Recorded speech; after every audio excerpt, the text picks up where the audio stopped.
Hey, what's up guys, aarava here, and welcome back to the episode of my F1 2018 career mode, episode number 82 today for the Mexican Grand Prix in Season 4. If you guys did miss the previous episode, then be sure to go check that one out before you see this one. We're headed into Mexico, then Red Bull with a bit of an update. I can't quite tell, looks like a major update I would say there, to get them back ahead of McLaren on the performance chart. There you can see McLaren and Renault plateauing along with us there at the very top, but that should make things even closer. Obviously Red Bull usually go quite well at Mexico in real life. In the game, maybe less so, but, you know, with the slipstream effects in the race, you know it's going to be a very close affair. And actually, I want to highlight Sauber have been doing some amazing work. They're not only getting away from Force India, they're now catching Haas and might overtake them as the next best Ferrari engine car on the grid, which would be quite crazy because I've never touched Sauber, remember, as an AIO team. They've purely done that off the back of themselves. So like Toro Rosso, both Toro Rosso and Sauber really making strides to becoming a kind of established midfield team in a way. But head into Mexico then. We've got some bad news though. We do need to take an engine penalty into this episode then, a 10-place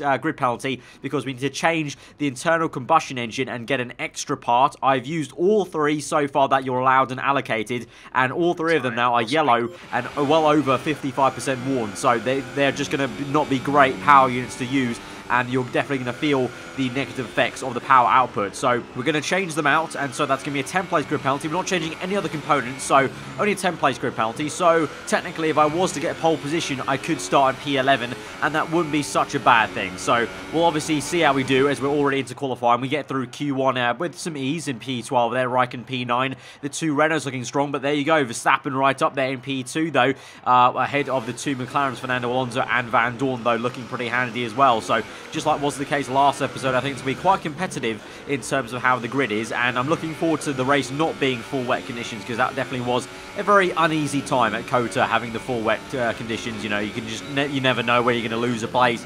And generally, obviously, for myself, the pace isn't that great versus the AI in the wet conditions. So looking forward to kind of taking the fight a bit more to my title rivals and pretty much everyone in the top 10 in the dry conditions. But we move through Q2, then having to do 2 runs in Q2 because the first run just wasn't too good. I wasn't confident we were going to get through into the top 10, so the second run was much better. We get through in second place, finding some time against Raikkonen actually, so that was kind of good in terms of Q3, how that might go for us there. But Fernando Alonso tops that session, so he's looking a lot stronger, and so could we see another alien-like performance maybe from Fernando Alonso to get on pole position by quite a fair way? We'll have to see. But really the most notable thing you guys need to look at is look at the bottom of the table. Max Verstappen has been knocked out in Q2. He's down to P13, so that is going to be a big importance to us, because obviously if I was to qualify even on pole position, I'd move down to P11. So the fact that Verstappen could be minimum only 2 places behind us rather than us being behind him is a massive thing, because right now the championship is between myself, Verstappen, and Hulkenberg. You've got Ricciardo and Raikkonen a little bit further back, but they're still kind of in there, so it's definitely a bit of a 5-way fight, I guess you could say, still mathematically, but really realistically maybe more with Hulkenberg and Verstappen. So one of them being out in Q2 already is a big A to me. It's now only just down to Hulkenberg, ready to see if Hulkenberg is going to qualify well. He probably will do, considering the pace that Renault in the last few episodes, but at least 1 out of 2 is not too bad for being, you know, kind of sorted with, really, with us down the order in the grid. But we're now going to move into Q3. Of course, I only have 1 run to do because I burned 2 sets of hypersofts in Q2, unfortunately, so I waited to the end of the session, and we're towards the end. You're going to see the last 2.5 minutes or so of the session. The flag's already gone, actually, so pretty much everyone who's setting lap time right now has to finish their lap, and that is it. And at the moment, you can see on the top left, Hulkenberg is on provisional pole, so that's a little bit uneasy for me, because Hulkenberg was only a few points off us and was in second place, actually ahead of Verstappen, so Hulkenberg doing a real good job to thrust himself maybe into a good championship position as we end the session.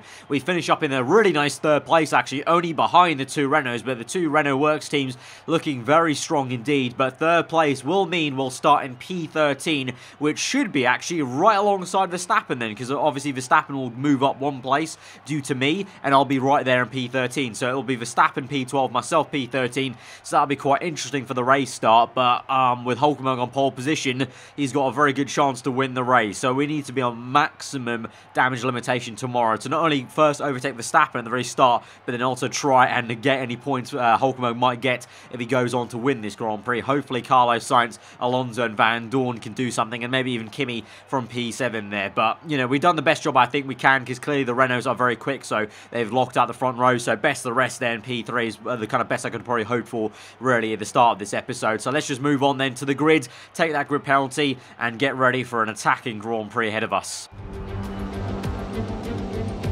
Formula One may have been absent from Mexico for 23 years, but after 2015's triumphant return, it was as if we'd never been away. In Mexico, a Grand Prix is more than just a race. It's a celebration of speed and of bravery. There's nothing quite like the atmosphere in the stadium today. They'll be drowning out the cars with their noise as they make their way through on lap 1. At 2,285 metres above sea level, the thin air of the Autodromo Hermanos Rodriguez poses a unique challenge, not just to a driver's skill, but to the efficiency of their engines as well.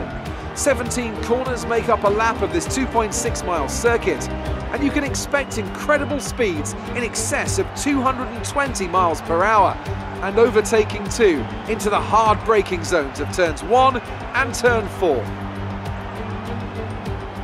A warm welcome to Anthony Davidson, who's beside me in the commentary box today. Let's talk about the engineer.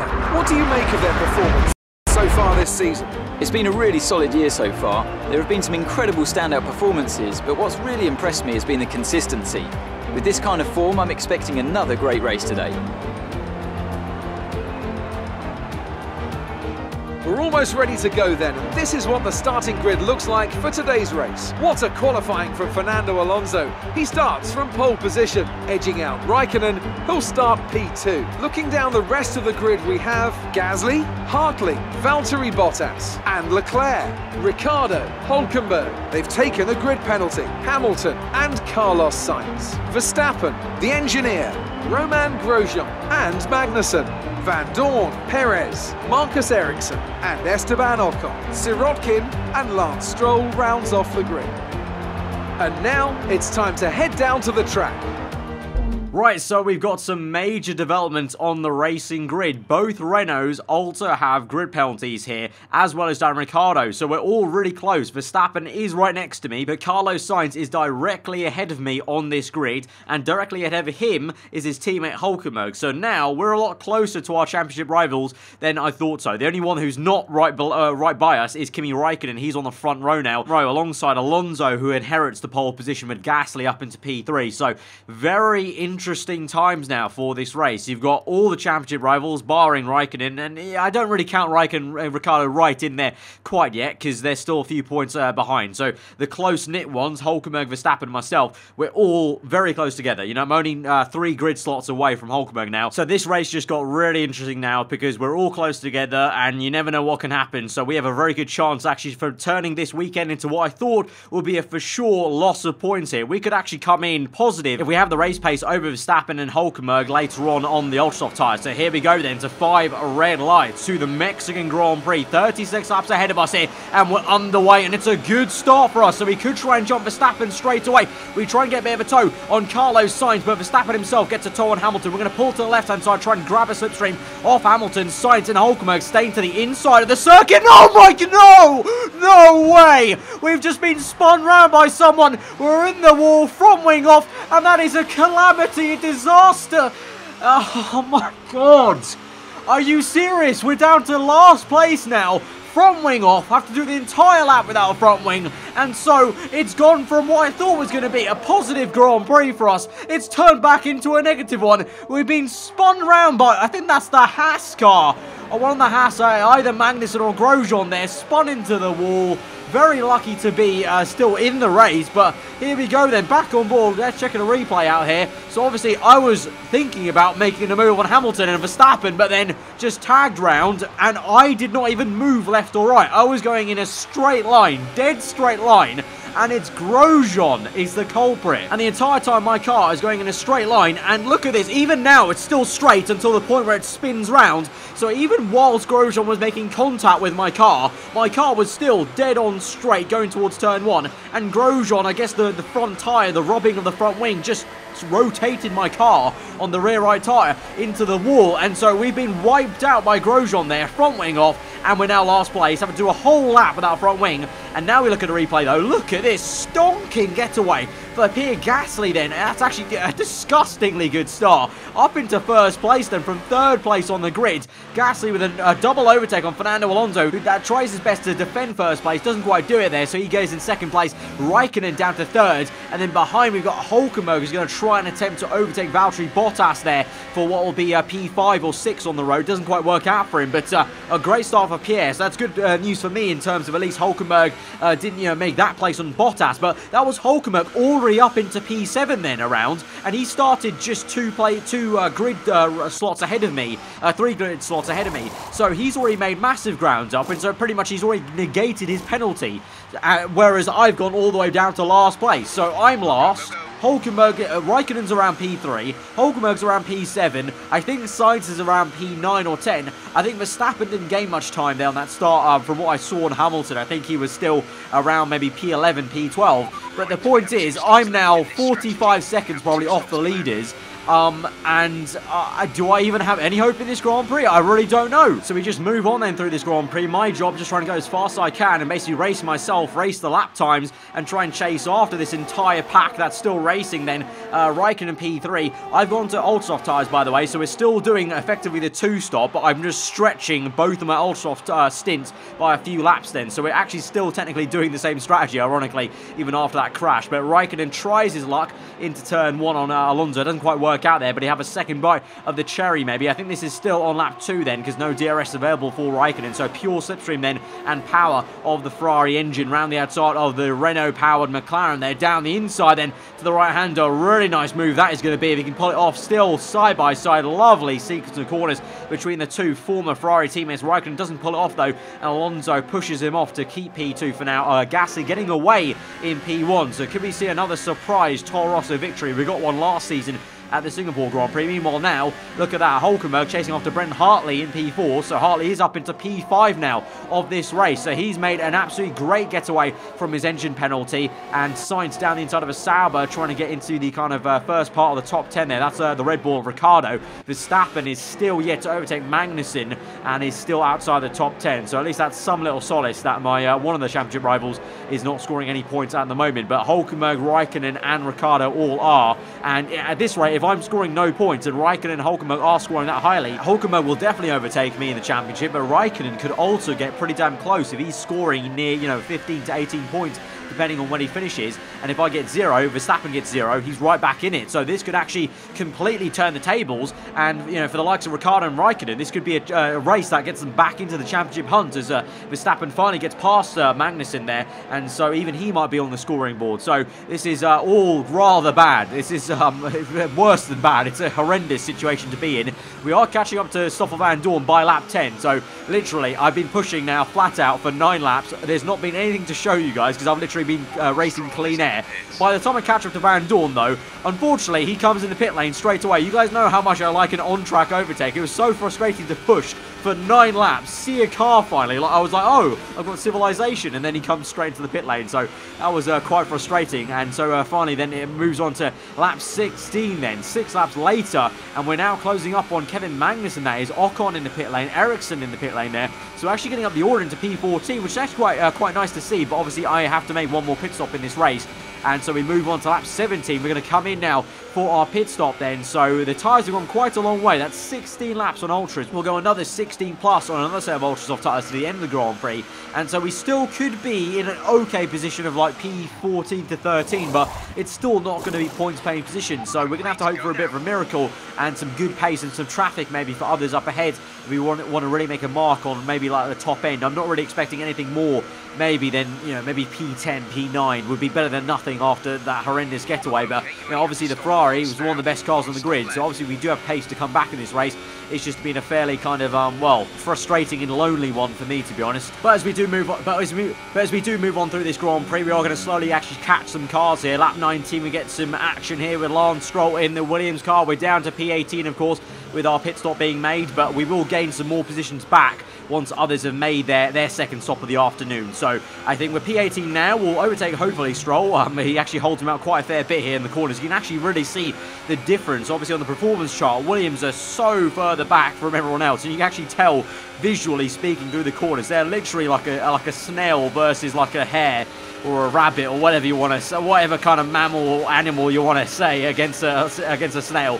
It's so slow, but we get past P17, but eventually I think we should jump back up to P14 around there. But at the moment, in the meanwhile, it's Nico Hülkenberg that leads the way ahead of second place Raikkonen and third place Gasly. So I believe maybe Hülkenberg is going a little bit longer in this stint maybe, or he's just overtaken fair and square. We haven't seen a replay unfortunately, but the German man in the Renault leads the way. So if that is actually a legit first place and he's not just going way too long on the stint, Hülkenberg is going to be actually a fairly lengthy way ahead of me in the championship. So that's a little bit worrying. So I'm hoping my teammate Raikkonen and Gasly there, and the Alto Hartley, that wasn't too far off there as well, can do some stuff for me and kind of maybe try and overtake Hülkenberg soon enough. Because if not, then yeah, we might be looking pretty bad in the championship at this rate. But back to focusing on us on lap 22 now. We're going to overtake Romeo and Grosjean there, so that would that irked me a little bit that he's got a failure on his car, looks like, as yellow flags, and my engineers told me that Grosjean has some sort of issue in the car, so that is really annoying. The fact that he took us out and now he's not even going to use that to good effect. He took us out, he's not even going to finish in the points, he's going to DNF out this race.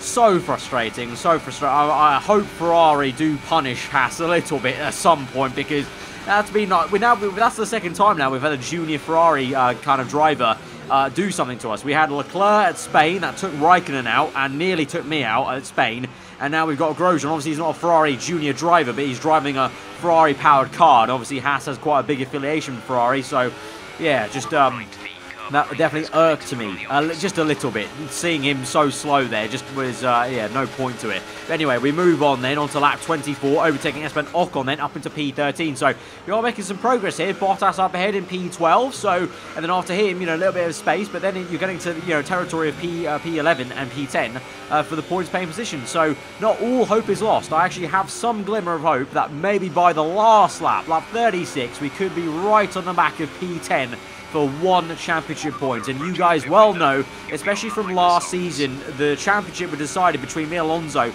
by 2 points. So every point matters in this championship, and what have I said time and time again, never give up in Formula 1, and so that's what we're doing. We're going to push on and try and do the best job we can. We've actually jumped the likes of Ricciardo now, who's had a horrendous race pace, so that's probably maybe some good news. Maybe Verstappen can have the same sort of race pace and he can try and fall back a little bit further, but so far okay, and keep my spirits up. And you know what's going to keep my spirits up even more is on lap 29 we get a full safety car called out here. We've got 18 runners left in the Grand Prix. I'm not sure who's retired, but we've got a safety car for it there. And so this is maybe the miracle we needed, because we're P12, going to pit under the safety car for Hypersoft tires. They're not going to be new because we don't have any new Hypers left, but they're going to be slightly worn. But we've only got a finite amount of laps left once we come in from the safety car period. So it'll be a sprint race to the end on the fastest tire available, and we'll be bunched up. So we're going to lose some positions, obviously, down to P16, I would say. But we're going to be right there for the taking on the restart. And so this is a really good chance now to not only get back up into what is going to be P12 and recover that position from the pit stop, but also then going further on the Hypersofts and actually getting maybe not even just 1 point, but a good few points in the championship. So here we go. This is what I was waiting for, something to crop up, and it was really needed, because Hülkenberg is actually in a legit first place at the moment under the safety car, ahead of Raikkonen and Gasly. Then Verstappen is P4, so literally the worst scenario I could have dreamed of. Hülkenberg and Verstappen in the top 4, and I'm not even in the points yet. So Hülkenberg, if it ended like this, would get 25 points, Verstappen 12. They'd be well ahead of me in the championship, so we needed this desperately here in this championship. And also Raikkonen would gain a fair amount as well in P2 and P with 18 points. So here we go now on the restart. Green flags, go, go, go. The tyres are all nice and hot actually, because we've not been under the safety car for too long there. And so we're underway on lap 31. 5 laps remaining in this Grand Prix, or even less, as we're on to lap 32, of course. We cross the line. We got yellow flags because there's a retirement there. The Williams of Sorokin retires straight away out of this Grand Prix. But now can we try and make a move on Magnussen straight away into turn 1? He's slow, move behind Sergio Perez. We go in the inside of him to turn 2 and just about make that move over the bump. And so now can we get straight on the back of the 2 Force India cars? We need to literally pretend like it's a last question mark challenge here and just make the passes when we can almost sense them. And we're going to do just that against Esteban Ocon there down the inside. Kind of a copycat move to the one Raikkonen made or tried to make on Alonso at the very start of the Grand Prix. We've made it work on the Frenchman, and now we'll try and chase after the home man Sergio Perez later on that lap 32. He's being held up a little bit by dirty air of Daniel Ricciardo, who's quite slow, so maybe Ricciardo's got an issue here, and that's why he was initially behind me anyway before the safety car period. Ricciardo's so slow on the entry to the stadium section. We're around the outside of him. We have a little look on Perez, doesn't work out. We have to wait until the main pit straight to overtake the Mexican man at Mexico here, but we're up into P13 already, so one more position and we have already recovered what we were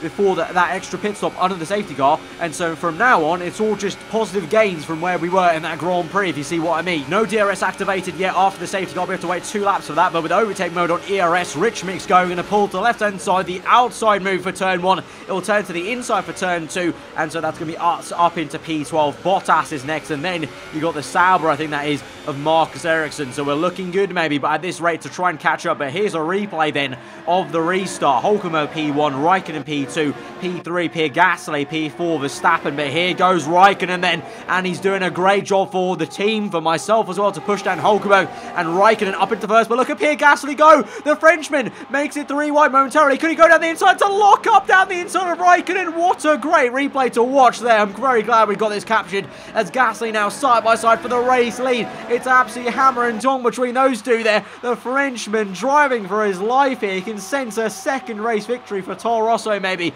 in his career time, and he just about doesn't make it. And Raikkonen is going to be up into first place of the Mexican Grand Prix. Gasly P2 now though, and Hulkenberg is pushed down to P3 just ahead of Verstappen. So thank you very much, Gasly and Raikkonen. That's going to be really great for the championship now for us. And look at this now. Ericsson with a mistake. He locks up and I almost slam into the back of him and break off my front wing for the second time this afternoon. And so very lucky to avoid that action. And we're now trying to try and overtake him on the main straight. For some reason now he's got the pace back up. So I think he got pressurized by Valtteri Bottas initially. We know how good the Sauber is in a straight line, but the straight is so long here in Mexico that we should be able to find the speed with overtake mode. Rich means going, we're gaining, and I think we'll just about get that towards turn 1. We'll just about be in a position to make a dive down the inside. There we go. It's a big old lunge. Lock up on the front right. We had to make that move though, and we're up into P11. Nice bold move. And now we chase after the other Finn here in this race. One's leading the Grand Prix, the other one's in P11, and we need to overtake him here in the Mercedes car, and we're going to gain in Sector 2 here. You can see the grip and downforce is with us in this Ferrari car. Little lift off there before planting the power for the right, then the left. Here we go now onto the stadium section here, down the inside. Bottas squeeze him out on the outside there, really running him out of room, and we're up into P10, and so we've got 1 championship point in this race, but I'm sniffing maybe a further point here. We can overtake Charles Leclerc in the last lap of the Grand Prix. Can we do this? Can we get 1 more point in the championship? Could be possible, because Carlos Sainz and Hamilton very slow. Sergio Perez retires from this Grand Prix. Hartley looks like it's going slow as well, so you've got a train of 4 here, very slow indeed. And so in Sector 2, they're all going to give each other dirty air, and so we might be in a very good position to make a last-ditch effort to overtake Leclerc into the stadium section as we try and hang it through the S section, just try and keep the nose as close as we can to his rear end there. It's probably going to have to be a bit of a lunge and a dive into the stadium section again on the right-hander, but this time Leclerc is going to move to the inside, so we're going to go to the outside then. It's a real bold move, inches away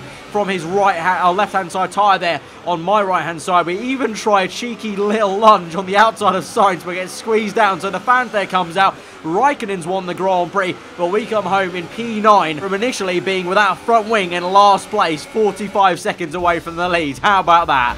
Not good enough. Not good enough at all. Let's push harder next time, okay?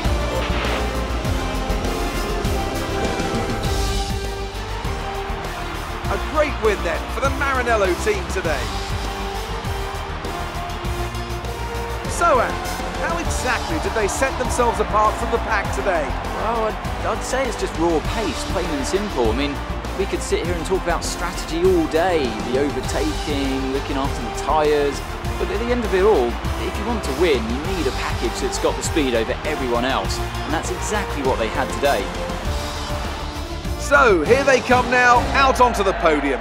Wherever you go, anywhere in the world, the prancing horse flags are dominant in the grandstands, and they're out in force again today. It's Ferrari on the top step once more.